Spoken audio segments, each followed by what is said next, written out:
Sifu Chuck here. Want to talk to you about Wing Chun wall bags today and give you some training tips so that you have things to do with it. Now, when you're here with the wall bag, you want to sit yourself up. You want to get yourself in a distance that I could hit the wall if I had my proper structures in place. It's important before you start hitting a wall bag that your basic structures and mechanics are correct. If not, you could possibly injure yourself, and I don't think that's wise. So when I'm here, I set my structures up. Now, when I start, especially as a beginner, start off light. And just work your standard chain punch, nice and light. As you get more and more comfortable with this, add a little bit more power. Make sure you're holding to your mechanics. So when I'm here, I can try it again by adding a little more power.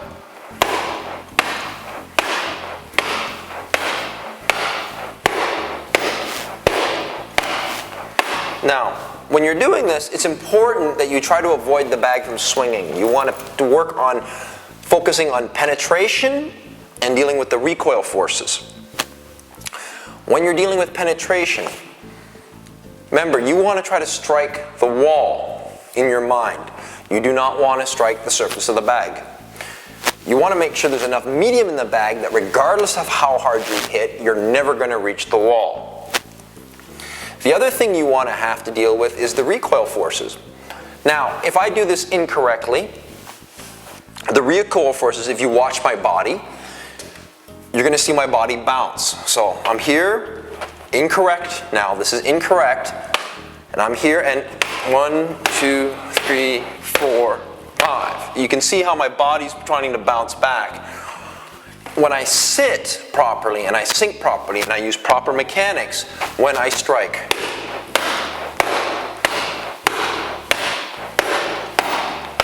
the body does not want to rock back and forth as much. It actually wants to try to sink itself down and send the forces down. Now, the other thing you can do with your wall bag, in this case this is a multi-level bag, I can work chain punching to the different levels. Right? If I don't have a multi-bag, I work at the one level and I can adjust the bag to the different levels. So if I'm here and I'm just working the chain punching, I'm here.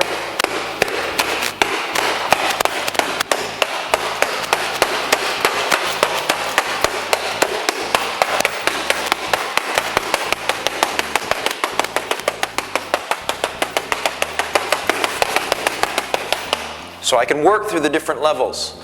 I can actually just continually cycle through. Each level is going to feel a little bit different. Now, again, you want to avoid swaying the bag very much. And you want to try to avoid lifting the bag. You want to try to penetrate through the bag and into the wall. Some of the other tools you can use is you can practice your palms. Now, when you practice the palm action, you want to lead with the heel of the palm, not the fingers of the palm. So I don't want to be, if I do this incorrectly, it's like I'm playing patty cake with the bag. I don't want that.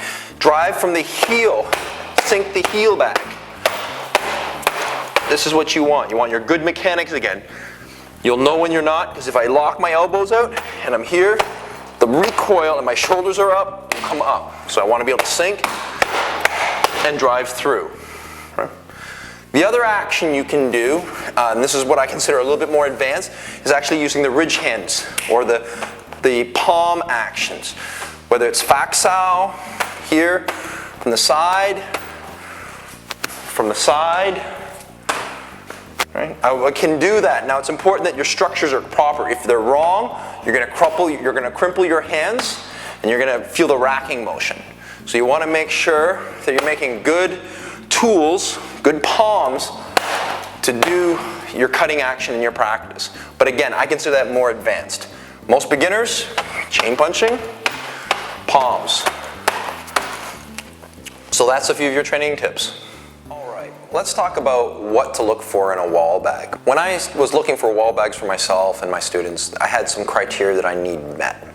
I found that the wall bags at everythingwingchun.com, a lot of them met that criteria, so it's great that I can show you these. One of the things you want to look for in a wall bag is you want to look for a heavy-duty style canvas bag or a full leather bag. The reason why you want that heavy-duty canvas is you have to think about what you're doing with this bag. This bag has got to contain the weight of the medium that you have inside it. It also has to deal with you continually punching it. So it's going to deal with the stresses of that. It's also going to deal with some minor abrasion from the wall behind it. So it's important that you get a heavy-duty style canvas or a full leather style bag. The other thing you want to look for in a bag is, in this case, with a nice option, is a synthetic leather face. Now if you can get it, that's great.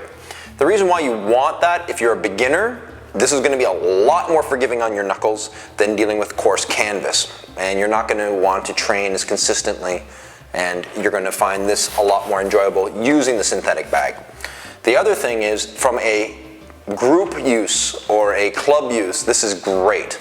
The one thing I like about it is because you've got this synthetic leather exterior, if somebody does tear up their knuckles on it, it's very easy to take a sanitary cleaning wipe, wipe the bag down, and you've cleaned up the mess. The other thing I like about this bag regarding the canvas is the fact that the zippers on the back are covered with a heavy-duty canvas Velcro strap, and that the actual pocket opening itself is using a heavy-duty style zipper. It's important that you look for that heavy-duty zipper as your minimum. You don't want a jean style zipper. Remember, this weight of this material in here is trying to pull down on the bag. So it's going to put some minor stresses through this zipper. So a heavy-duty zipper can help resist that load. Now, the nice perk, as I said again, is this tab. If you can get it, it's going to take more of the abrasion than your zipper will. The other thing you want to watch for when you're looking for a heavy-duty bag to do wall punching, and especially for a group class, is you want to make sure the tabs that are connecting to it and mounted to the wall are substantial. In this case, they're using a heavy-duty D-ring with a nice heavy nylon style strapping. This will take a little bit more abuse than the small, fine, little dainty grommets or small D-ring clips. You want to make sure to remember that this hardware here is actually supporting the whole weight of the bag, as well as it's going to end up having to deal with some people that don't know how to punch a bag properly, so they're going to be pulling down on this bag. So you want to have something here. You don't want to have something that's going to be flimsy, that's going to tear away from you. These bags don't have any grommets in them, but if you did get a bag or chose a bag that had grommets, make sure the grommet itself is stitched away from the pocket. So if I had a grommet here, I'd want to make sure there was a stitch line, a double stitch line here, to make sure that if the grommet burst, the medium in the bag would not seep out of that new hole. The other thing I liked about these bags as well was the fact that the stitching here is a reinforced style stitching. This is great. You've got to remember that the stitching themselves is your next weak point in a bag. If the stitching doesn't have enough reinforcement in it, when you hit the bag, you could possibly burst the seams on it if packed incorrectly. Now, what do you want to use to fill the bag? When you look at filling the bag, you've got a few options. From working from a hard material to a soft material, I'd say you can use like a soybean, dried soybean. You could look at using a dried yellow bean. You can also look at using rice or mung beans. You can also use sand. Now, if you use sand, make sure it's not the construction style sand. You want to use a clean sand that doesn't leave any staining. The construction sand's got an orangey look and feel to it. If you do that, it's going to eventually permeate. Some of that dust is going to permeate and it's going to get onto the walls. The other option you have, which is a lot more expensive for most, unless you have access to it from an industrial level, is resin bead. Usually you can find resin bead at a lot of craft stores and the like. This is a great option if your bag is going to be in a place of a lot of humidity and moisture, as it won't get affected by things like mold and mildew. So it's just really nice that way. But again, it can be very, very expensive to fill that up. A lot of people have asked me, what type of bag should I choose? I recommend to say, well, one, think about what you'd like. The wall bags themselves become very much a personal preference. You can get a single bag, you can get a multi-bag. Now the nice thing with some of the multi-bags is once you've set the height once, you don't need to set it again. You can have this set to head height and you can work through the different sets for the first pocket. Now if I have a single bag, like this one over here, if I wanted to change the height because I wanted to work on punching lower, I would have to adjust my hardware accordingly. Now when you're dealing with mounting the wall bag, if you can, put it behind a concrete wall, right? Because you want this, you want something that's not going to give. If in this case, this is a smooth concrete wall, so this is great. If it was one of those coarse cinder block walls, what I'd recommend is you get a piece of foam, like a 1-inch or 2-inch foam, put it behind it so that the foam takes the abuse. Or if you have a piece of linoleum that you can put back here, so it reduces the abrasion on this and you're going to get a longer life out of your bag. If not, cinder block directly on the canvas, the cinder block is going to start to eat through the canvas bag and you're not going to get the life that you would like.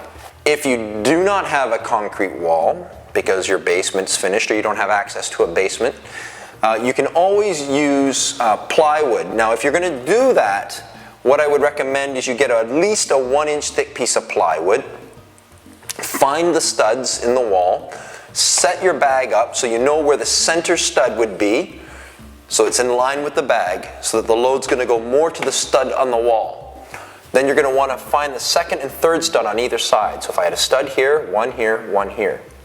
You also want to be able to frame it out using the plywood, cut it to length, mount it accordingly to the studs, and then mount my bag to that. And that should take most of the load away from the drywall itself, so you're not going to damage it. There's a full article on wall bags you can read. You can go to modernmartialartist.com or to sifuchuck.com to see this video and other videos, as well as some other articles that I have. You remember, you can also purchase these bags from everythingwingchun.com. Until next time.